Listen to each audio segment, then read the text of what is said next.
आप जब भी दिल्ली आए कुछ ना कुछ नया अनुभव करने को ज़रूर मिलेगी। लेकिन फ़िलहाल ख़त्म, अभी हम जा रहे हैं बनारस, तो बाकी के अपडेट्स वहीं से देंगे आपको। गंगा जी दर्शन करेंगे, भोलेनाथ दर्शन करेंगे, तो चलिए हमारे साथ, आपको भी दर्शन कराएंगे। पहुंच गए हैं हम बनारस। अब the city needs no new mention, आप लोगों को पता ही है, बहुत पावन धाम है बनारस। खैर, जैसे दिल्ली बहुत सालों के बाद जाना हुआ हमारा, वैसे बनारस भी बहुत सालों के बाद आना हो रहा है। देखते हैं what's there in store for us in this city.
Blue Lassi shop में बैठे हैं वाराणसी, और ये पीछे वॉल ऑफ फेम से पासपोर्ट साइज फ़ोटो, और देखिए ये सब जो लिखा हुआ है ना, ये टेस्टिमोनियल्स है एक तरह से। ये हो गया क्लाइंट टेस्टिमोनियल।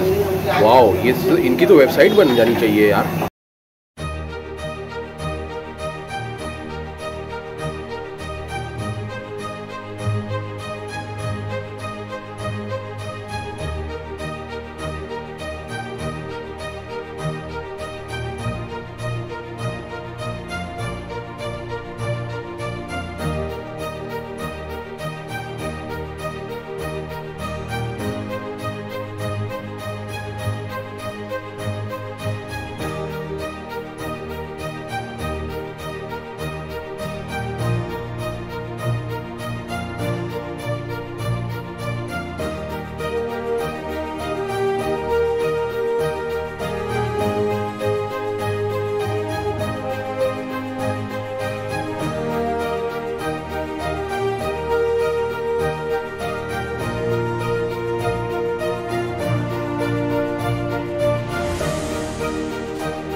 अरे रे रे, ये तो पेच यहीं लड़ लेगा क्या?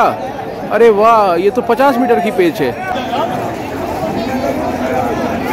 जो पतंग काटी वो यहाँ पे चक्कर ले रही है, और जो पतंग कट के जा रही है वो तो पानी में ही जाएगा शायद, या किसी ने लूट लिया होगा उसको, गिरा तो नहीं अब तक। ये देखिए मेरे सर के ऊपर पतंग, सर के ऊपर वहाँ से छूट के आ रही है, वो देखिए पतंग छूट के आ रही है, और यहाँ मेरे सर के ऊपर मंडरा रही है। ये पेच काटा, एक नहीं काटा, काट दिया। देखिए कटी पतंग आपको दिख रही होगी, कटी पतंग जा रही है अभी, कटी पतंग अभी जा रही है और रेत में गिरेगी जाके। देख लीजिए क्लियरली आपको पतंग दिख रही होगी ना, कटी गई जो। ये आप लोग देखना चाह रहे थे ना कि नाव से कैसे कटी पतंगे लूटी जाती है। आई एम श्योर पिछले साल सोमेन दा का जो वीडियो था, जो उन्होंने स्पेशली बनाया था बनारस में आके, उसमें तो आप लोग पूरा प्रोसीजर देखे ही हैं। ये देखिए कटी पतंग कैसे नाव से इन्होंने लूट के अब ये उतर रहे हैं पतंग, ये पतंगे उतर रही है, देख रहे हैं दोस्तों। मैं आपको नज़ारा दिखा रहा हूँ राजेंद्र प्रसाद घाट के, दशाश्वमेध घाट भी इसे कहा जाता है वाराणसी में, बनारस में। देखिए जो गंगा आरती बहुत प्रसिद्ध है यहाँ पे, वो शुरू होने जा रही है, अभी टाइम हो चुकी है। और देखिए यहाँ क्या चल रहा है, अरे शाम तो ढल चुकी, यहाँ पे देखिए दो पतंग जो है यहाँ पे लड़ने की कोशिश कर रही है।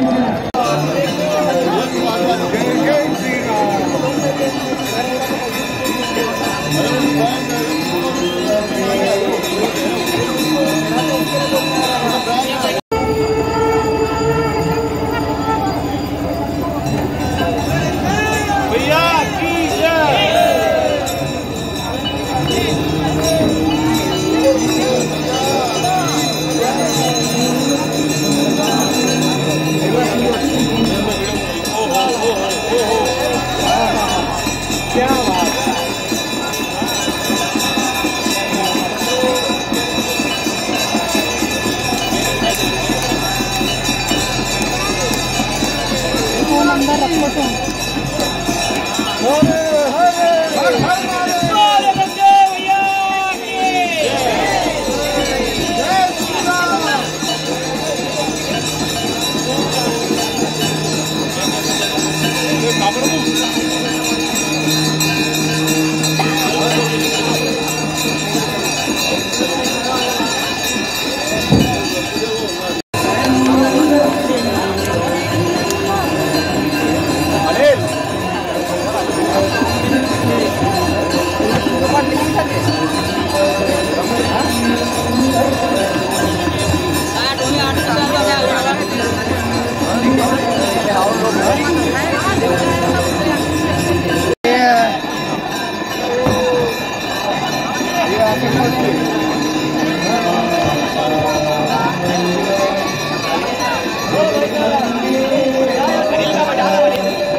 কত মনোরম এই নাজারা, কত মনোরম এই নাজারা, কারণ আমরা একসাথে শুনতে পাচ্ছি আজান আর আরতির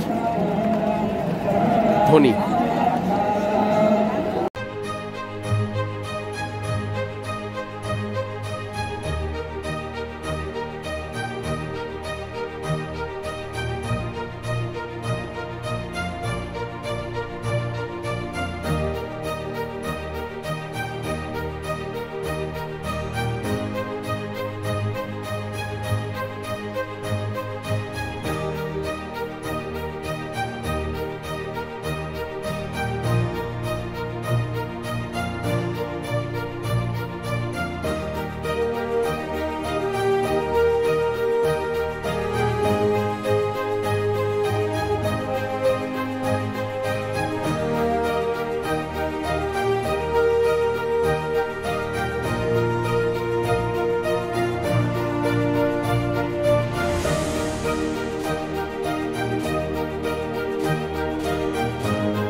ये पेपर जो आप जोड़े हैं, क्या क्या पेपर कॉम्बिनेशन है इसमें? एक बार आप सीधा करके दिखा दीजिए पतंग। तो देखिए, तो ब्लैक में किस तरीके से कॉम्प्लेक्शन चेंज हो जाता है ना जब दो पेपर एक साथ जोड़ते हैं। हालांकि दोनों ब्लैक ही है। ब्लैक है जी, ये खटीमा का ब्लैक है। ओके, अब ये दोनों को जोड़ा तो ये ब्लैक के आगे ये एकदम जेड ब्लैक है। जेड ब्लैक है। इसके आगे जो है ये ग्रे का लुक आ गया। तो ये कलर कॉम्बिनेशन के लिए किया था कि ग्रे पेपर इन जनरली मिलता नहीं है, ग्रे का लुक इसका। तो दादा आप ये बताएं कि बनारस का जो सीज़न अभी चल रहा है इसमें जोड़ने में क्या प्रॉब्लम्स आती है? बहुत प्रॉब्लम इस समय, मतलब जोड़ाई कर पाना बहुत मुश्किल है। ये समझ लीजिए रात को 12 बजे के बाद कूलर चला के तब जोड़ा हूँ, तब जोड़ पाया हूँ। उसमें भी जितना मतलब जाड़े के दिन या बरसात में जोड़ने में जो चीज़ होना चाहिए वो नहीं आ पा रहा है, गर्मी में होता नहीं है, ये बहुत प्रॉब्लमेटिक चीज़ है। तो गंगा दादा का इंटरव्यू अगर आप लोग डिटेल में देखना चाहें तो आपको 2 चैनल्स में पहले का ही मिल जाएगा। एक तो अपना राहीन बोस है, राहीन बोस हमारे कलकत्ते का है, बोंग अड्डा, उनके चैनल पे मिल जाएंगे। मतलब दादा का अगर कहाँ से शुरू किए, फंडामेंटल्स क्या रहा, बेसिक्स क्या रहे।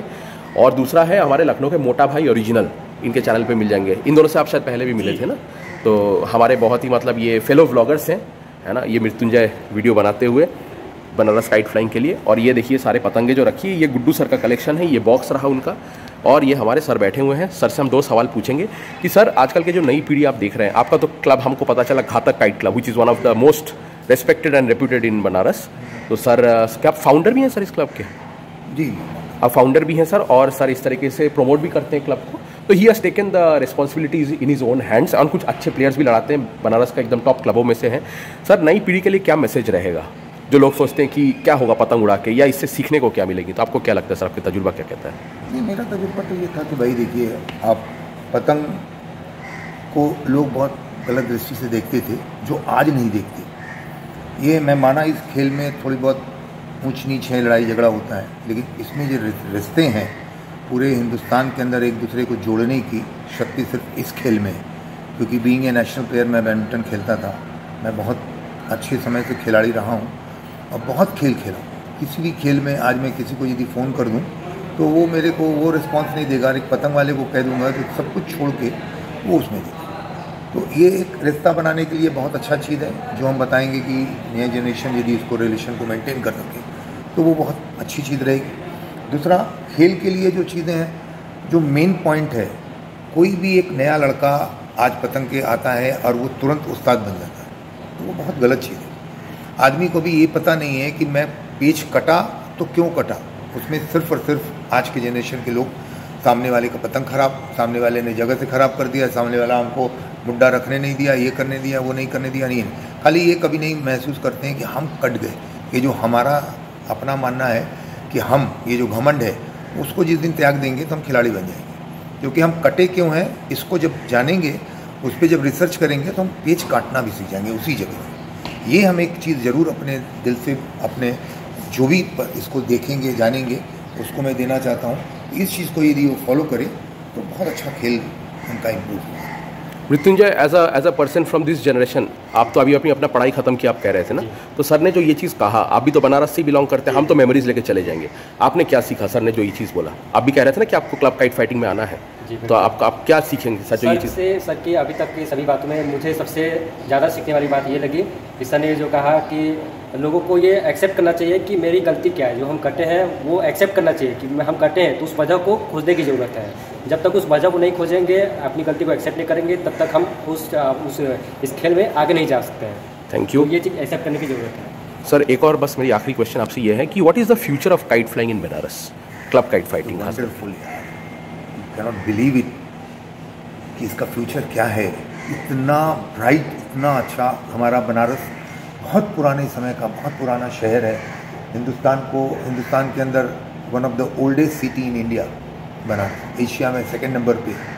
तो ये जो एशिया का नंबर 1 है, वर्ल्ड का 2nd नंबर का है। ये जो शहर मेरा बनारस है, हर लोगों के पास कोई ना कोई टैलेंट है। देखिए क्लासिकल के घराना इतना पुराना, साड़ी बनती है उसका इतना नाम, वर्ल्ड वाइज टूरिस्ट आते हैं उसका इतना। गंगा जी हमारी उत्तर वाहिनी गंगा है, दक्षिण वाहिनी हर जगह रहता है वो। उसके बाद हमारे यहाँ सबसे बड़ी चीज़ ये है कि पतंग बहुत पुराने समय से चालू हुआ था, लेकिन वो लड़ाने वाले उतने ज़्यादा इंडिया में नाम नहीं कमा पाए थे। कारण ये था कि वो लोग अपने में ही सीमित थे, बाहर आना जाना नहीं करते थे। अब ये नया चीज़ हुआ है, बहुत आना जाना चालू हो गया है, हर जगह हर शहर एक दूसरे के शहर में जा रहा है, आ रहा है। उससे क्या हुआ, खेल बहुत इम्प्रूव हो गया। इस खेल इम्प्रूव होने में क्या हुआ, शुरुआत में जब मैं पतंग में आया तो हमारे यहाँ अच्छी खासी टीमें 6 या 7 थी, नाम की हुई जो लड़ाने जाती थी। आज के डेट में आप महसूस कीजिए, ये जस्ट 10 साल के अंदर इम्प्रूवमेंट हुआ है और आज हमारे पास करीब करीब नहीं कम से कम 50 टीम है। रनिंग में 34-38 टीम है जो रोज़ रेगुलर पतंगबाजी कर रही है। ये बहुत बड़ा अचीवमेंट है। और साथ साथ मैंने हर एक व्यक्ति अपने खेल के भावना से अब पतंग उड़ा रहा है। पहले एक दुश्मनी के तरीके से उड़ाते थे, एक दूसरे को पूरा गाली बकते थे, अब वो चीज़ नहीं, बहुत सुधार हुआ, हमारा बहुत आगे जाएगा। सर कभी टूर्नामेंट का आपने सोचा? हम एक टूर्नामेंट करवाए थे, लोकली करवाए थे, लेकिन ऑल इंडिया के बहुत अच्छे लोगों को मैं बुलाया था। उसमें मैंने कलकत्ता से निमाइदा को भी बुलाया था, गुरुजी को बुलाया था, इलाहाबाद से बब्बू शाबिर को बुलाया था, मुरादाबाद लखनऊ से सरवर जमाल को बुलाया था, आगा थे, शकील थे, जौनपुर थे। लेकिन और उसका ओपनिंग हम उद्घाटन करवाए थे मोहम्मद शाहिद से, हॉकी के एक तो वर्ल्ड नंबर 1 प्लेयर, उससे हमने ओपनिंग करवाया था। लेकिन मेरी किस्मत ख़राब थी, वो एक बहुत दुखद घटना घटी और नाव पलट गई, डूब गए, जिसमें से 14 मर गए, 13 निकाल पाए। उस घटने के बाद से मैं अपने को एकदम समेट लिया। लेकिन आज फिर ये जो हो रहा है सब जगह, उसको देखते हुए अभी हमको लखनऊ के ऑल इंडिया टूर्नामेंट में हमें चीफ गेस्ट बनाने के बाद से मेरे दिमाग में आया कि हमको भी अपने शहर में एक टूर्नामेंट अब कराना है। करेक्ट। अब बहुत जल्दी कराएंगे। एसोसिएशन भी 99% एसोसिएशन मेरा रेडी हो चुका है, बस खाली हमको पेपर कंप्लीट करना है और हम डिक्लेयर कर देंगे कि मेरा एसोसिएशन बन गया। जिस दिन बनेगा उससे मैक्सिमम 3 साल के अंदर हम अपना ऑल इंडिया बनारस के अंदर करेंगे और उम्मीद करते हैं कि पूरे हिंदुस्तान के अंदर ऐसा एक ऐतिहासिक टूर्नामेंट होगा जो लोग जरूर याद रखें। Sir I can wish you all the best. को मैं इनवाइट करूंगा जी सर। अब बड़ी बोल नहीं, लेकिन उम्मीद करता हूं कि लोगों ने जो प्यार दिया है तो हिंदुस्तान के सभी प्लेयर आएंगे और बड़े इज्जत से और बड़े सम्मान से उनको मैं उनका जगह बनाऊंगा। अब वो लोग लड़ाएंगे। सर हमें ना भूलिएगा बेंगलोर से। नहीं, मैं आपको 100% बुलाऊंगा। बेंगलोर एक टीम आप आएंगे ही आएंगे, आपकी टीम आएगी। जी सर। मैं आपको ज़रूर इनवाइट करूंगा और ऐसे भी इनवाइट कर रहा हूँ, कभी भी ठंडे के मौसम में आप आइए बनारस। हाँ जी सर। आपको बहुत अच्छा लगेगा। पतंग हम लोग जो भी सीखे हैं एक दूसरे से ही जाने। वो जो मैंने बताया कि पतंग सीखने के पीछे मेरा सबसे एक ही लक्ष्य था कि मैं कटा क्यों, उस पेज को जानने की जिज्ञासा बहुत ज़्यादा रहती है। मैं हमेशा आगा को उस्ताद बना, आगा से पूछना, रात को बैठ करके उससे बात करना कि यार हम ये पेज क्यों कट गए। काटना तो सभी लोग बताते हैं, लेकिन कटने का बात बहुत कम लोग कर पाते हैं। जी सर। कटने के बाद हम मेरी इतनी एक अच्छी आदत कही है, ख़राब आदत कही, मैं 10 पतंग एक ही जगह से कटूँगा। मैं नहीं सोचता कि जगह बदलने कर दें, ये करते हैं, क्यों कटी क्यों। 10वें के बाद 11वीं पतंग यदि मैं पकड़ लिया तो फिर उस जगह से मेरे को कोई काटेगा। करेक्ट। तो ये रहे सर के मन की बातें। गंगादा हमारे साथ हैं, मृत्युंजय भी हमारे साथ हैं, नई पीढ़ी के नौजवान, साथ में हमारी ऐसे पली हुई पतंगे, सर का बॉक्स, और आज हम बैठे हुए सर के होटल में, एकदम गंगा किनारे सर का ये होटल है। वाराणसी ट्रैवल का व्लॉग है ना, ये सारे चीज़ आपको एक ही व्लॉग में देखने को मिल जाएंगे। हम सर को ऑल द बेस्ट कहना चाहते हैं इनके प्लान्स के लिए और आशा करते हैं बहुत जल्दी एसोसिएशन बन जाए और हम यहाँ पे एक ऑल इंडिया टूर्नामेंट भी ऑर्गेनाइज होते हुए देखें in the days to come. Sir take care of your health, all the best. ये 2 पतंग दिया, हमें बहुत अच्छा लगा, बहुत खुशी है कि ये बेंगलोर से आए हैं और ये अपना प्यार हमें देके जा रहे हैं, जिसको मैं बहुत संभाल के रखूँगा। तो एक सर को हमने बाबू खान दी, ये हमारे कैप्टन औसफ अनवर हैं जो अभी मोरक्को में रहते हैं, वो इस बार आ नहीं पाए, नहीं तो हम टीम लेके इस बार आके शौक करते गर्मी में। जाड़े के मौसम में वो रहेंगे और रमज़ान के लिए गया हुआ है ससुराल मोरक्को में। और ये पतंग हम सर को दे रहे हैं, ये मेरे उस्ताद के हैं, इन्होंने ही हमको सबसे पहले छत पे मौका दिया था काइट फ्लाइंग की 2017 में। So thank you. ये देवाशीष दास का पतंग है, PMKC के power master kite centre. Devashish da, I hope you are watching. तो ये दोनों पतंग सर के पास हमारे देख सकते हैं आप, ये कोलकाता का प्यार बनारस के लिए और बनारस का प्यार कोलकाता के लिए। तो एक दादा के लिए ये वाला है और ये एक बाबू खान। हमें ये पतंग पर्सनली बहुत पसंद है, ऑल इंडिया में उड़ाए, तो ये दादा के लिए है।